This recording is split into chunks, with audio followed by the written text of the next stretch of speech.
Hey, and welcome to Skeptic Hangout, the place where we sit back, relax, and chit chat about intriguing and sometimes controversial topics through the lens of skepticism. We are Richard, Josh, and Laura, and today we're going to be discussing free speech. So grab your English tea or your Merkin double shot mocha and join us as we discuss whether or not speech should be free. And if not, how much should it cost? This is Skeptic Hangout, free speech.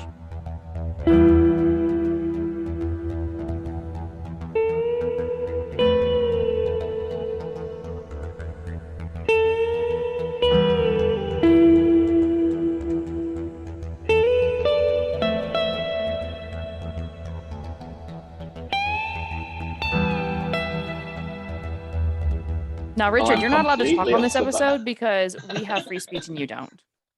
Yeah, that's exactly right. And I'm completely thrown off the bat to begin with because for some reason I thought we were talking about free will. Oh, that's another So, good one. Join us next week for free will. No promises. yeah, we do not have free speech. We're not allowed to speak freely in this country. Um, and until very recently, we also had blasphemy laws as well. So Oh, good really? old Britain. Were they Good enforced old. though? Like, have they been enforced in the last few decades? I, I, I don't know. I've not fallen foul of them myself, but I would imagine if you're in Northern Ireland, there's a very strong possibility you would have at the time. Wow. I think they were only recently appealed it. I think it was now the years. I've no idea. I think in my mind, I'm thinking somewhere between 2011 and 2016 in England, and as recently as the last couple of years in Scotland, where they were actually in force. So yeah, we're not allowed to talk. What So what what restrictions on free speech did you have beyond the blasphemy laws, or was it just like you can't say "fuck Jesus" or any of that kind no, of yeah, stuff? there's certain things you can't say in Britain in case you offend people, and I don't mean that in a kind of you know white male supremacist way, but you're not allowed. I'm not exactly sure of the ins and outs of it, but I think it's about like how far you go before you step on somebody's toes. See, I think we And already have that in our in a country nutshell, too.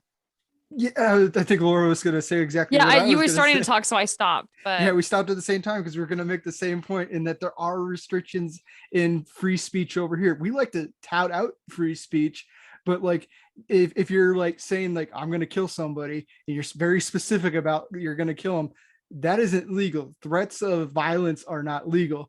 So there are limits to free speech, and nobody seems to understand where they are lately. Like a corporation can limit free speech, like they can say what you can do on their platforms, and that has nothing to do with whether or not your free speech is being taken away from you.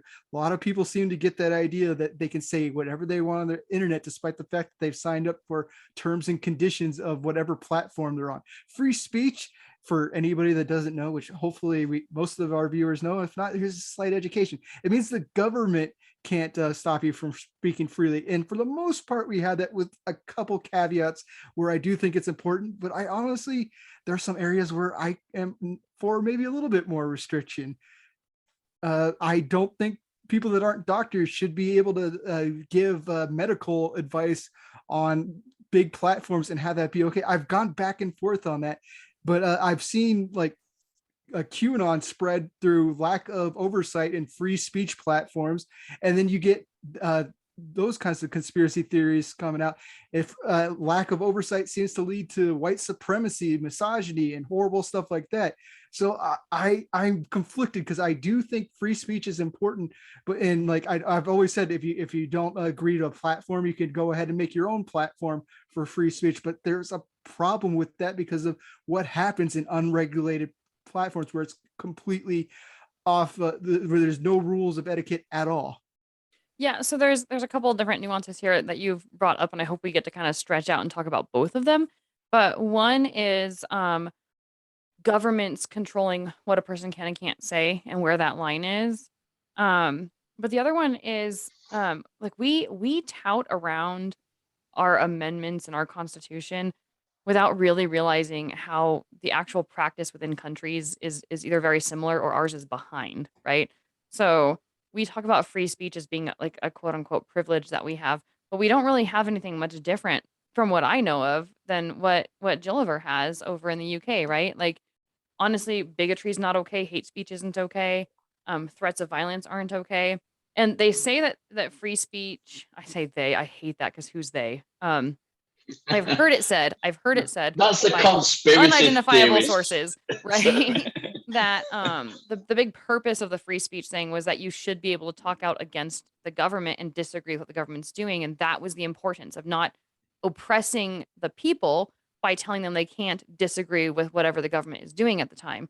And I think we even see a little bit of that where it's not necessarily illegal, but where people are put under pressure not to speak out or like during the Trump administration, for example, like you have a lot of people saying like, well, you can't speak out against him because he's the president and yada yada yada. Like, you Go to can't say another certain things. country. Right. If you don't like what I have to say, go to another country. Yeah, and like that kind of thing where disagreement was frowned upon. That protection needed to be there in order to allow people to still have that level of disagreement, whether pressure was put on them to be quiet or not. Like they still had that level of protection because of that amendment. So I do see where it's actually in the last few years been kind of It's been misused for the most part. It's like people think you can't have dissenting opinions, but you and be this isn't even the government. This is like you can't have dissenting opinions and be American. Like if you're talking about like it's weird that we had the people saying to other people that you can't talk bad about the administration when this free speech law was made so that you could talk bad about the administrations. exactly. In other countries you couldn't have what happens on SNL where they have Alec Baldwin making a Trump impression. You couldn't do that because you're mocking it. That's like what free speech is fighting for. And this idea of like, if you don't like what the president has to say, get out of the country is so bizarre. But at least those people aren't saying like the government's telling them to get out. They're just not liking what they're saying and telling the other individuals to get out of the country. Right. So what about in the case of because this is a big one that comes up with free speech a lot, is comedy and comedians and what they say and how far they push things, the nuances of what they say. How does all that fit into free speech? I am the biggest fan. This is gonna sound terrible, and I'm probably gonna misspeak. This is me off the top of my head, and I may change this to be a little bit more nuanced after we discuss it. But I'm a big fan of social pressure over regulation. Right? I'm more in favor of people not supporting a comedian because they think it's poor taste because they're saying things that are inappropriate about like a demographic or something than I am any sort of government regulation saying you, Mr. Comedian, cannot say this. In fact, I think comedy is one of those areas where we can start to get into areas that are taboo or inappropriate and acknowledge them and play with them a little bit. But when you're talking then about, oh, so therefore it's okay for me to slander or cause pain to a social group, like especially a marginalized social group, um, just because I'm a comedian, and I would disagree with that. I just don't think that government is the one that should be regulating it. I think it should be social pressures of saying like we are not going to support comedians who cause others like deliberately cause others pain and suffering to get a few laughs, right? What about in the case of things like, and I'm sure there are similar instances now, but I pretty much don't watch TV now, so I don't come across them. And in the kind of in the 70s and the 80s, there was now I don't remember the name of it, but there was a comedy on British TV, and the main character was really racist, but it was written in such a way that it was actually taking the piss out of racist people. It was satire. It wasn't laughing with them, it was laughing at them. At But them. Yeah. it was so subtle that a lot of racist people missed it and actually laughed along with it. I mean, we So get that we have that today with South Park, and people think that Cartman's the hero, and when he's supposed to be the butt of the joke, he's supposed to be extreme and not something that you're supposed to be looking up to. But people's like, oh, he hates black people, he hates Jews. This is a great character. Right. This is who I'm idolizing. When they're taking the piss out of it, I'll go all the way back to like All in the Family with Archie Bunker being a racist. He was the butt of the jokes for a lot of it. And I think that's similar to what you're talking about there. Yeah, I think that's okay. I do wish more people understood satire and understood where the joke was. Like I see today all the time, people say that Tropic Thunder couldn't be made today, and there could be some argument for it because of the blackface on Robert Downey Jr.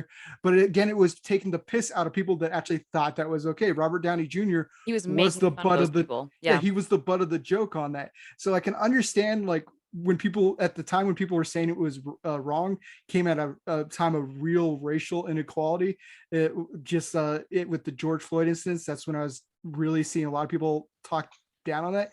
But I do think there's room for nuance. I'm not going to say necessarily that it was okay for him to do it. I'm not going to say it's bad, because everybody needs to go on their social scale on where a joke is crossing a line or not. And that's what really Laura was talking about with what was basically cancel culture on people. It's the audience gets to decide what's okay today and what isn't. And if they say that Ricky Gervais saying transphobic jokes is not okay, he's not losing any rights, especially since I think he's English. But or this go Dave Chappelle, he's not losing rights because people don't like him or are trying to get get it so he doesn't get any more specials. You're not losing rights by people turning against him and talking down on him in Twitter. What's happening, if the government was doing it, that'd be a problem. But if people are turning on comedians because they've told some jokes where they're punching down on a marginalized community, that's not wrong. That's how things should work. You should be like able to voice your opinions and then drown And have them out. countered. Yeah. Yeah, that's exactly what it's supposed to be. And if you're getting drowned out because your opinions are outdated, change your outlook, or look in to see the other outlook and see where you might be erring wrong. Because I'm not above saying, like, people can change and they can realize the error of their ways. But if you're going to constantly go on like, oh, they're trying to cancel me, this is about free speech, you're missing the point. You have comedians who will make fun of other groups, like Ricky Gervais and the his trans jokes are a great example, or Dave Chappelle, right? But then you have people who have disabilities or have or belong to a specific demographic, and they're the ones bringing comedy to bring awareness to that either disability or that group. And so you really have to be careful about regulating. You're not allowed to talk about this, not allowed to talk about that, because those comedians, on the other hand, tend to get very positive receptions, and they tend to raise a lot of awareness. So if you have, say, a trans person that's making jokes, but in making jokes, they're illustrating what it's like to be a trans person, or helping someone outside the community to kind of understand it, but they're doing it through parody or through comedy.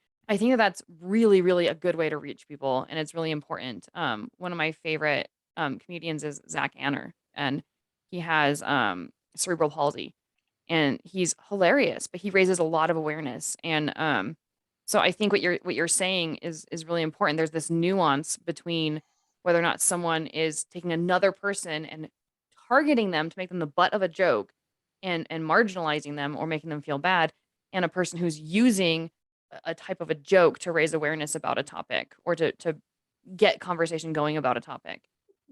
My biggest thought on it is some people are trying to push for not just them not getting future jobs or whatever. A lot of people want Netflix to get rid of these specials entirely, and I'm not sure I disagree with them on that. And so, like, you don't just go after the people, you got to take a look at the platforms on it. And that's another thing where people are saying for cancel culture. I fully agree. People should be, or I don't know if agree. I fully think that people should be speaking with their wallet, and if they have a problem with it, there's money's going to talk more than angry people on Twitter. So if there's a platform that's raising people up that are doing horrible things or speaking horrible things, it's up to you as the individual to do something about it, instead of like again, it's the individual is not the government for free speech. Yeah, I tend to kind of agree with Josh a little bit there. I think the platforms that are allowing these things on, I mean, who's monitoring it to start with? That you know, if it's offending people after being aired, and it is something that is offensive, how did it get aired to begin with? And you know, how do we decide what is offensive to begin with?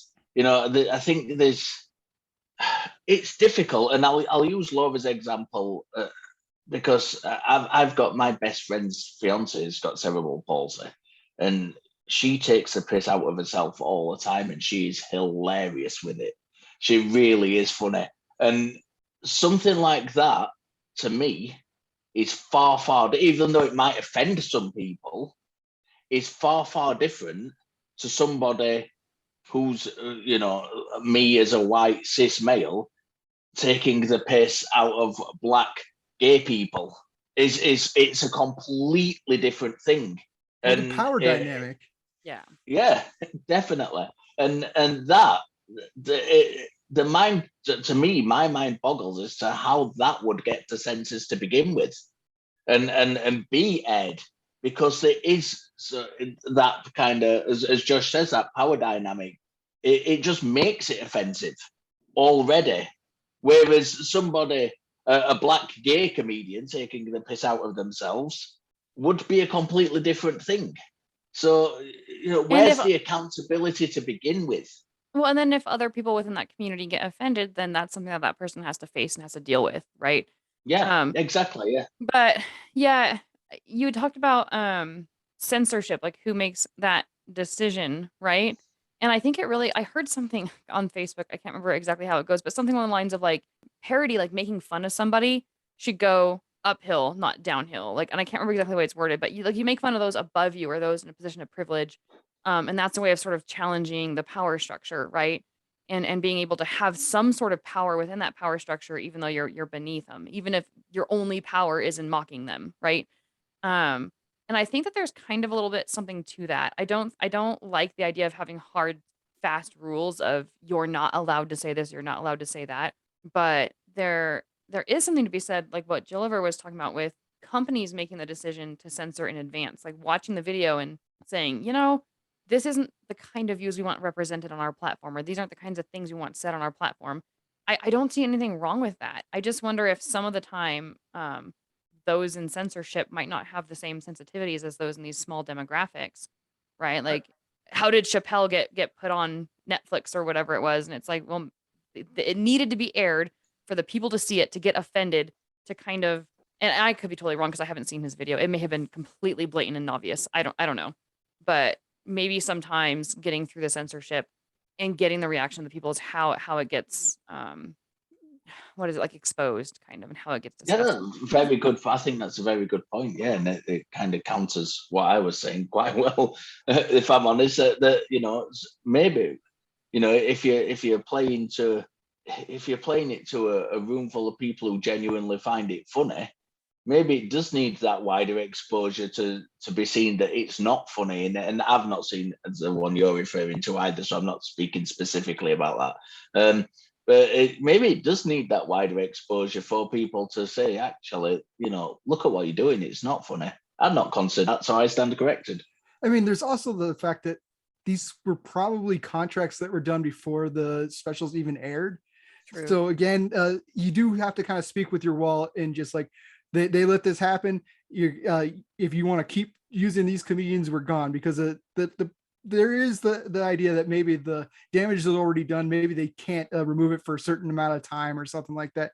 So I would want to take this conversation away from Netflix a little bit, and let's just talk about free speech on the internet overall. Do you guys agree that there should be a line on where free speech is? Because I kind of hinted at the beginning about the conspiracy theories populating over like 4chan and 8chan and stuff like that. And do you think that there should be some kind of oversight? Because we've seen the damage of unchecked bad facts can do. And it's just, I kind of almost want to say there's a line where we got to stop them on free speech, but I'm not sure exactly where that line is. Like, I'd say definitely if you're speaking out of turn about medical stuff, you need to be silenced and taken off of that whatever platform you're using. But if you're a jackass who happens to be racist, I'm not going to say you have to be removed from the platform, because there's a difference in the harm. But if you're using that racism ideology to like plan attacks against a certain group, then again, now you cross the line. I'm just not sure where the line is on every individual subject, but I do think there needs to be oversight on the internet, and I can't say that I agree with full range free for all on it. Yeah, we talked about this. I don't know what episode it was. I don't know whether it was a flat Earth one or the social media, or even both. That happened where people were talking shit on the internet, and they didn't stop them speaking. But what they did with the flat Earth stuff on YouTube, they didn't actually stop the voices. But what they did was they put disclaimers up every time it was on, and they kind of put their algorithms lower down, so it was harder to find that stuff. They still gave them the platform, but they also gave it with caveats that this is not an accepted scientific theory, whatever it is. Our own video on the flat Earth had such a warning on it, and yeah, and that's a good thing. Even though we weren't promoting it as such, we were just discussing it. But I think that's a good thing, and I think it's a reasonable way to get around a blank ban on something, on a controversial subject. It could be a good thing, but it could also work sort of against us when you're talking about like when you're discussing something that society or the platform owners has deemed taboo, like sex being numero uno among it. Like, yes, it's very good when you take bad information and you throw disclaimers on it. But then you say lower it down in the algorithm. And there are times where good information that needs to be getting out to people is being buried in these algorithms because there's some sort of social value put on the content itself. So someone could be discussing like the importance of healthy sex measures to avoid STDs and HIV, for example. And that's going to be labeled the same way and buried in the algorithms as someone Yeah. who's like, yeah, let's promote like free sex for everyone, da da da da, and like maybe posting pornographic materials or whatever, which I understand should be removed altogether. But when they're given the same weight and they're buried the same, it starts to become really difficult to actually find conversations or good information about material that maybe shouldn't be buried. So I'm sort of 50-50 on that one. I love the disclaimers. I'm just not sure. Like it's really hard when we start to say like, well, we value this kind of information over that kind of information as a But society. that comes to the. I mean, I was responding specifically to Josh talking about misinformation, Yeah, but it comes with whereas like you're talking about taboo subjects, which is I think is a slightly different it's totally arena. different, but that's my point. It's totally different. So we start talking about what information should get out there and how, right?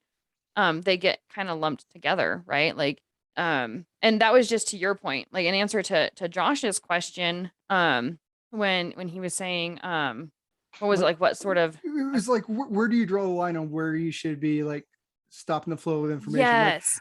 for me, like the vaccine talk and the misinformation around that cost lives. So I'd see that as something that maybe there needed to be some kind of censorship in. But I also understand, like, if you mark a certain kind of topic, even like a health topic, as taboo and not something that can be talked about, and I know it's a fallacy to say slippery slope, but people are going to draw the lines differently under different administrations, so that it's something that even could be taken advantage of, like trans rights, for example. Like if there was something like if you had a transphobic person in charge of censorship and they'll say like, oh, this is medical misinformation talking about Yep. Let's bury it. Yeah. yeah. So I do see the problems with it. That's why I can't. I see a need for censorship in certain areas, but I also see the problem with trying to censor in certain areas because it can always be taken advantage of. Yeah. So my answer then to your question is that when it comes, there's a difference between free speech and an opinion, right?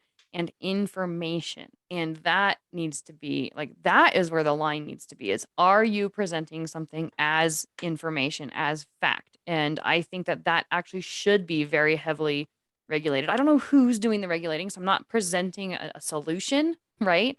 I'm presenting an opinion about where to draw the line, right? I think that we need to have information scrutinized and information should be filtered and double checked, but opinions should be able to be freely expressed, right? And opinions are different from like hate speech. If you're talking about, and so this is where you're right, it gets very, very fuzzy where exactly the line is, right? And it's But when you're difficult on social media because we're talking about algorithms a lot of yeah. the time. And as me and Josh both know, because we're both admins for the ACA Facebook groups, Mhm. and we see all the time there's like Facebook removing comments from our groups, which we look at and we think, why are you removing that? There's literally nothing wrong with that comment. Right. and they like remove it and flag it up, and it's like it's to me it's bizarre. What kind of criteria have you used to make that decision? Yeah. No, I've been blocked just for the way I worded things to friends, right? I know one of our mutual friends was having a hard time during a holiday, and I was like, "Man, if I lived any closer to you, I'd come and kidnap you and let you be a part of our holiday celebrations," right? And it blocked me, but it also gave me like I got seriously ass spanked for that comment, right? And even when I challenged it and told Facebook, like, "No, you're getting the context wrong," and it was reviewed, and they determined that it was indeed incorrect. And even if you read the comments below, where the very friend that I was saying it to, he's like, "Oh, don't worry, I know exactly what you meant. Thank you so much. I love you," right? Like, I really appreciate that. Even then, Facebook was like, "Nope, we reviewed it and it's still a threat, like a threatening language or something like that." So, yeah, it can be really, really difficult when we start talking about because like we were just talking about Josh's specific question of where's the line in general for what people should be able to say out loud. Now you're talking about individual platforms and where's the line for that? It's very confusing if you And it's ask just me. implementing the line. If we somehow came up with exactly where the line is drawn, implementing censorship on where the line is drawn is probably near impossible with how many platforms are out there today. Like and with like social media, there's no way to monitor everything everybody's saying. There are people that have said way worse things than Trump and are still on the platform on Twitter because of their he was a person of interest because he was the in charge at the time. So everything he said was monitored by everybody. But there's a jackass saying horrible things on Twitter right now, and he's probably not getting monitored anywhere close to how Trump was getting monitored, and he probably should be removed from it. But because he doesn't have the infamy of Trump, he's able to get away with it. And even if bots were coming on there, we're seeing how ineffective and how wrong bots can get because Mhm. AI is horrible at figuring out. The biggest problem I see is they don't understand sarcasm, and that seems to be the Yes. majority of Yeah, or lingual nuances. yeah. Yeah. And that seems to be the majority of the issues with these bots. And I don't know how you get around that, even if you found the perfect line drawn somewhere. Not to mention the sheer volume of stuff being said. I know we've gone away from free speech to free speech on the internet, which is a very specific, more nuanced conversation. But just the volume alone, like, what do you do with it? You talk about Google and like the search results for Google and how the algorithms can put stuff further up in the search results that are less relevant. And then the actual academic papers are just buried on page like 32. And I'm sorry, I don't go beyond page 1 or 2 of the search results. Like, I very rarely get to page 2. It's usually the top 3 results. Not so much for academic paper, but for just general questions. Like if I want to know like the definition of something or how to do a specific thing or whatever, I'm not gonna go dig very deep. And so you're right, like this overflow of information and the abundance of people writing on topics and putting their opinions out there and stuff, like it's almost a like a Goliath. Like like how do you handle just the sheer volume? I mean, the free speech on the internet is like we keep going back there because that's where the majority of everybody has a voice, and they can get it to we can get it to somebody in England right now or UK Yeah. right now, and we're able to process that free speech. Like we're able to, it's where everybody's able to boom their voice out. But Yep. there is, if we want to talk about free speech in person, we can talk about protests and Oh how yeah. important that is for people, and how even sometimes that gets abused. Because when I see a problem with free speech is when I see police officers breaking up a lawful protest because it maybe doesn't go for a narrative that they agree with. That would I would see as where free speech is sometimes violated in the U.S. as we've saw a lot during protests during the pandemic. And then Uh, the Go question on. well, then the question becomes tying so oftentimes, especially protests, when violence breaks out, the message gets tied in with the violence. And what we learned recently, especially like with Black Lives Matter and stuff, oftentimes the people who turned violent during the protest were not the protesters themselves, but people who come in and take advantage of the fact that there's protests to cover up their criminal behavior or to just stir the pot and make things worse, right? So that becomes a whole separate issue of how do we separate our rights to free speech from the people who are committing violence and stop running the narrative that, oh, these protests are violent or these protesters are violent, when in fact it's either like 2% of the protesters or it's people coming from outside of the protest and using it as an opportunity. Yeah, it doesn't take a lot for just a handful of people to cause a lot of damage, especially one of the things about protests, and this is how they always criminalize or demonize it in the media, is you get enough people together, you're not going to have 100% good people there on good faith. Not everybody is there for the right reasons. Some people are just there to cause havoc, but you get, and that's going to happen as soon as you get enough people together, because people are inherently assholes in crowds. So you get enough of that, it shouldn't detract away from the message of what they're trying to do. And that's one of the ways I see, this is how I see free speech actually attempted to be silenced, is they try to, instead of dealing with the issues that the free speech is actually trying to deal with, they deal with like the small percentage of people doing bad things or causing havoc or burning things. And that's not what the majority of these protests were there for. It's against their best interest usually to have these acts of violence, these vandalism and stuff, because of the wrong news media is going to change the narrative of what they're saying. And even like police officers, again, taking people out for free speech because they don't like what they're saying, even when they're doing it lawfully. And we saw that a lot. That's going against your free speech. So you just got to, the protests that matter are where I'm seeing the most actual violations of free speech. So what if say for example there's a big protest and the media don't report it so as not to give it any kind of publicity? What how does that affect free speech if the protest goes ahead? Let's say it's completely peaceful, there's no detriment in the protest itself, but it's just not reported.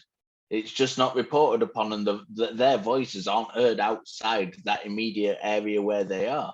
And that happens actually quite a bit. There are local level protests that never get really publicized, or they get like under publicized. Especially I would say with a lot of Native American protests, right? Like for their lands and stuff. Some of them get big enough to where they're publicized, especially where it comes to say like the oil pipelines going through lands that have been given to Native Americans, like oops, takesy backsies, right? So some of those get publicized, but many don't when it comes to things like water rights, or land usage rights, like how they're allowed to use their lands that the government gave them, that the government's now telling them how to use it, right? A lot of those protests and other local protests do go unpublicized or just underpublicized, where they're kind of like sort of, you could dig up an article about it, right? But you'd have to be looking for it. And that's not a violation of free speech. It's an unfortunate aspect of just not being capable of getting your message out there on your own.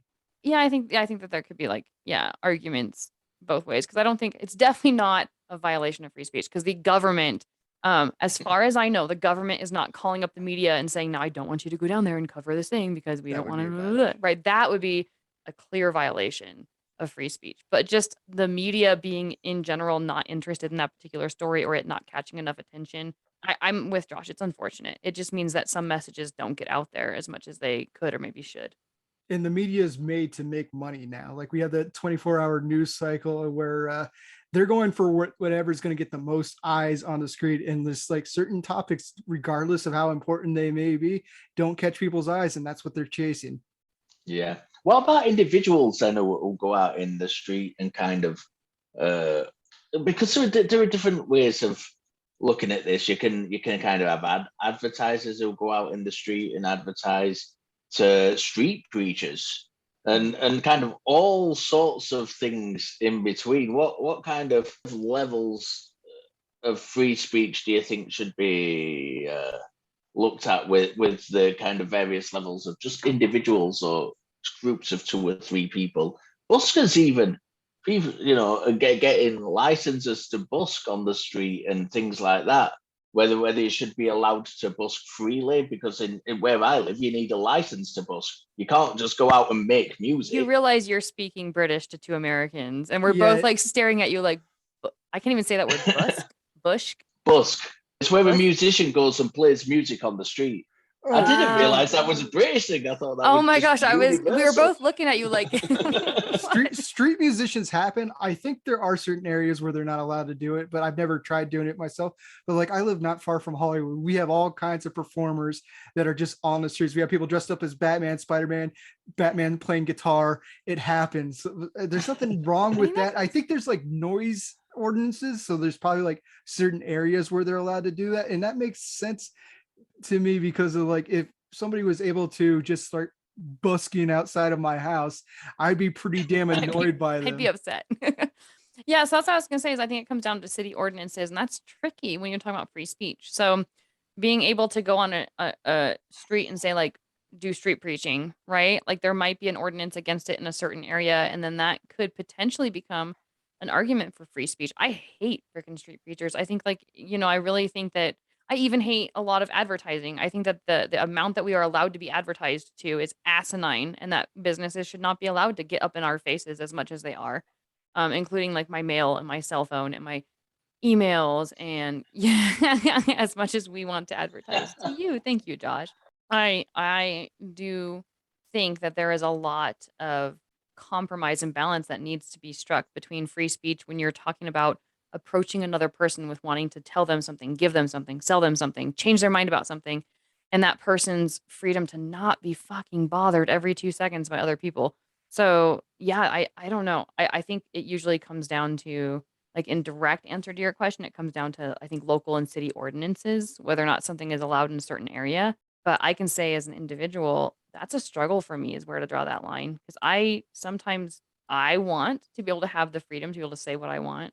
And I don't want to restrict somebody else's just because they disagree with me. But I also think that we can be really lambasted with a lot of stuff that's like maybe advertising up in your face in certain ways isn't appropriate or shouldn't be allowed. I don't know. I don't know. That's Well, just me being a butthead, getting old and crotchety. there's a certain amount of people where I think you need to get permits for it, but I'm not sure exactly how many people. But like, if I wanted to walk around selling Bloody Good Film podcast T-shirts, and I was just walking around the street, well, I probably might need a license for that. Just to sell, you need a license. Yeah, so there's some kind of issues with that with advertising.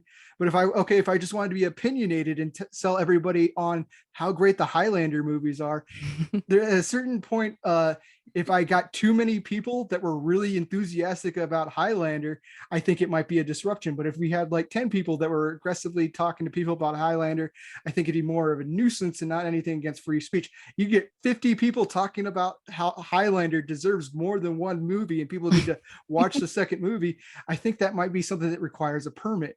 So there's maybe where laws divide into against free speech is probably how big your crowd is. So like maybe 3 people or it's fine. I don't know where the cutoff limit exactly would be to where it's become an event instead of just enthusiastic fans of Connor McLeod.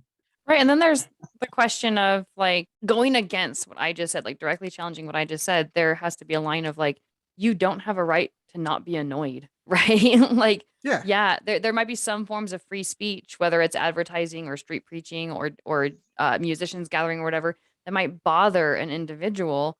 But then the question is, do we as individuals have a right to always be comfortable and never be bothered? And that's where I would say, like, yeah, it's a freaking annoyance to me, but I would rather have people have more freedom to be able to express themselves and talk and say things out loud in public spaces, even though I disagree with them and even though I'm annoyed, because I want to have the same rights for all people across the board, right? Oh yeah, I've seen people do it like on the bus. They'll be like preaching something, and like as annoying as they are, and as much of a jackass thing that is to do, I don't think I'd take away their right to do it. I definitely would make sure to crank up my earbuds and maybe make sure they know that I'm wearing something with Satan on my t-shirt. But that's about all I would do. Or engage in the counter conversation, right? Like if that preacher has a right to go up and talk about Jesus as much as he wants, I should also have the right to disagree with him, right? Like I don't want to. I don't like getting involved in those conversations. That's but how I started in this whole yeah, street business epistemology. a long time ago. You were a street preacher? In my early to as a street preacher. Buddhist street preacher. In my mid-teens, early to mid-teens, that's when I was going out in the street and coming across these street preachers and having conversations with them, and that's how I started all this kind of getting interested in kind of all this, all talking to people and having conversations, and and I like listening to street preachers where I've got an opportunity to speak to them. Well, like there's a difference between like I can tolerate them a little bit more on the street. I've also been a jackass to them on the street because I've said I used to be the immature angry atheist, and I was like flipping off and yelling at the street preachers. Now I just kind of Probably walk proving their past them. point for them. Yeah. Yeah, but like that's obnoxious from both sides, I'd say. But when Yeah. you are on the bus and it's like you got a captive audience, there maybe should be something against it. I'm not entirely sure. Maybe bus regulations, maybe because I can't say the law is going to say something against street preachers, but if I ran a bus company, I'd tell them to get the fuck off the bus. But that would be a matter of the company saying we're not going Exactly. to allow this activity on our property. And I And think again, that is very important to maintain too. and that's If literally platforming them because Yeah. they're standing on a platform on the bus, and you can deplatform them at the Literally. next stop.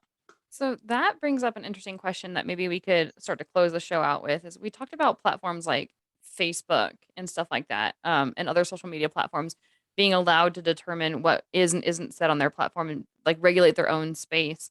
How do you guys feel like that should extend to all businesses or all private spaces, be it like a McDonald's or a Starbucks down to like, I don't know, like a business being allowed to say like you as a worker in our business are or are not allowed to discuss these certain things while on the premises of this business.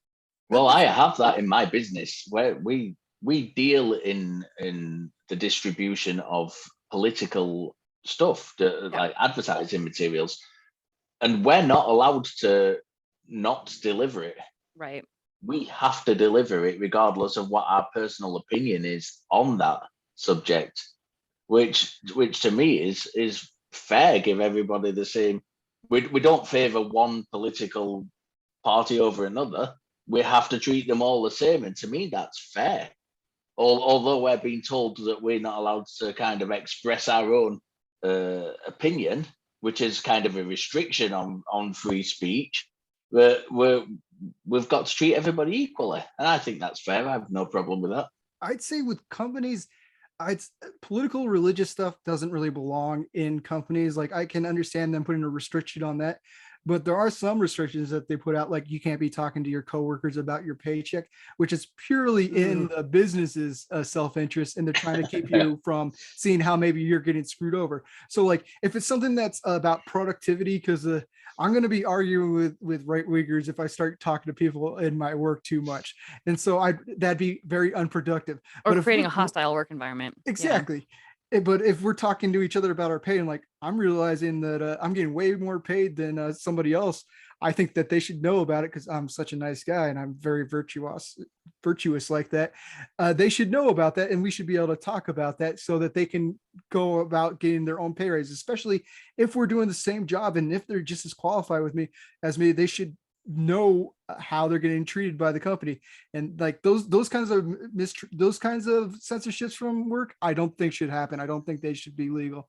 Okay, so now I'm going to play devil's advocate. I agree with what both of you have said, by the way, but I'm going to play devil's advocate and make it a little bit more of a slippery slope question and say, well, what about private spaces allowing or not allowing certain lifestyles or expressions like, oh, you can be privately gay, but you can't wear a pride shirt in my establishment. Something like that. Like, what do you guys think about that kind of regulation? Because would that fall under free speech or personal? Like, what would that fall under for you I guys? think that'd fall under discrimination. What if they argued like, well, if it's like a pride shirt, it depends on if there's a dress code there. If there's no dress code and they're just like singling that out, then it's definitely discrimination, because of like, unlike political ideologies, whether they're gay, straight, trans, or black, or whatever kind of thing that they're discriminating against them, that's an innate part of who they are. It's not an opinion on certain things. And if you're discriminating against people because of an innate part of them, then the company's fucking up. Yeah, I mean, and another way to put that is if everybody's wearing a Highlander 1 t-shirt, as there the can be only uniform, one movie. Somebody comes in a Highlander 2 t-shirt, proudly representing, and Josh tells them to go home because it's not right. Then they're being discriminated. Are they being discriminated against because it's not the uniform of the Highlander 1, or is their free speech being kind of pushed back? Are they being discriminated against because it's a Highlander 2 t-shirt? I mean, I like Highlander too, so that wouldn't be an issue for me. But He probably likes it more than one, huh? no. But I don't think that's an innate thing, and that's honestly your scenario sounds like it's part of the uniform where they're supposed to be wearing Highlander one. So I think that the company's okay in that because it's not an innate part of them. Like I'm not going to say I identify as a Highlander 2 fan. It's not. I wasn't born that way. That was something that I was shown and educated on as it being a good movie, but it was if I never heard of it, I wouldn't be like able to say I'm a Highlander 2 fan as a person. So let's take that example because I know that it's a bit of a silly example just to kind of make things hyperbolic. But now we'll talk about something like a restaurant allowing Christians to wear Christian shirts in it and shirts with like quotes from the Bible all over them, but then not allowing people to wear pride shirts or make statements about anything in the LGBT community. That would be kind of like the real life sort of counter example that would have some relevance. Like, can a business say, well, we're a Christian establishment or well, we're a Buddhist establishment. And so you can't bring these other idealisms, freedom of expression, freedom of speech into our space and freely express that opinion here in our space. I'm pretty sure they can't discriminate against him, and I'm pretty sure that's the right way things should be. Although I honestly can't imagine a person wearing a pride shirt where people got upset about an establishment wanting to be there, but it'd be a really bad point for them to push legally to get them out of there. I think most cases where there's something like this has occurred, there was a case in Britain where some cake bakers.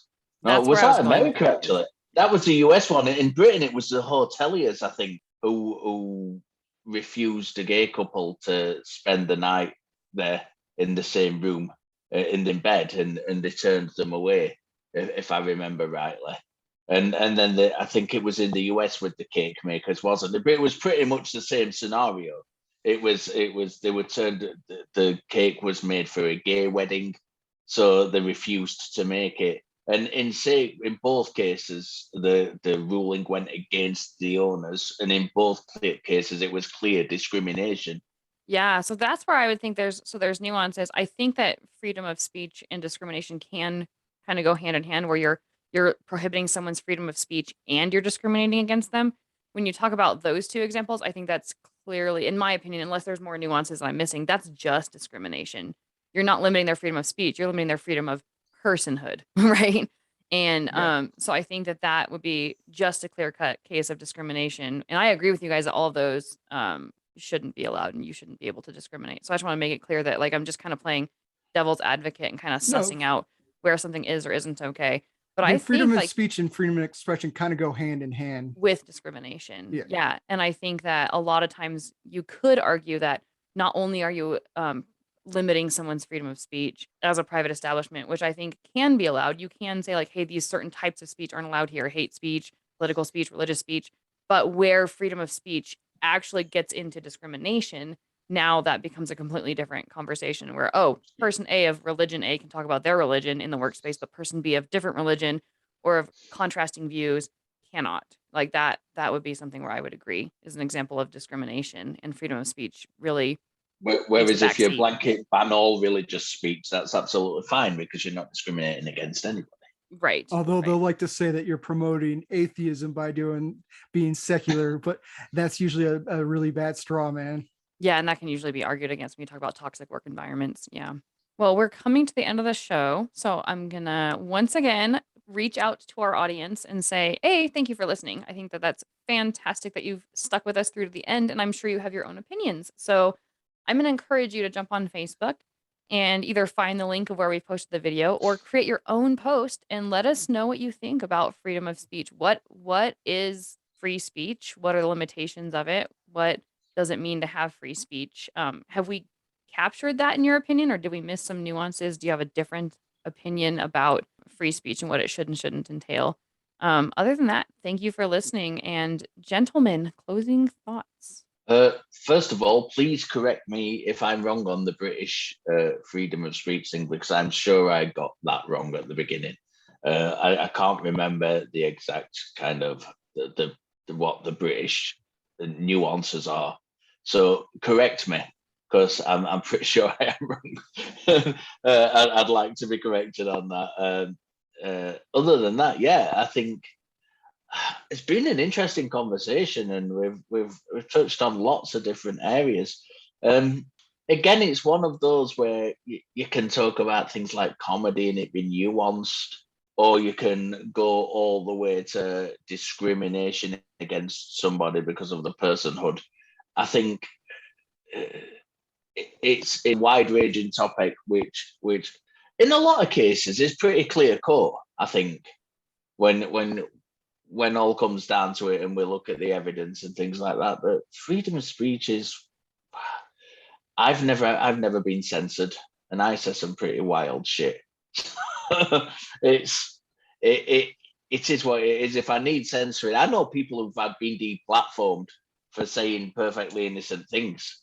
So it's one of those things where I think if we see it being infringed upon, we should stand up and talk out against it and fight for the rights of people to have that freedom of speech. If it's blatantly offensive and not in the Christian kind of "you've offended my sensibilities" way, but if it's genuinely offensive material and blatantly so, point that out. Like, deplatform these comedians who make remarks that they shouldn't be making that are genuinely offensive.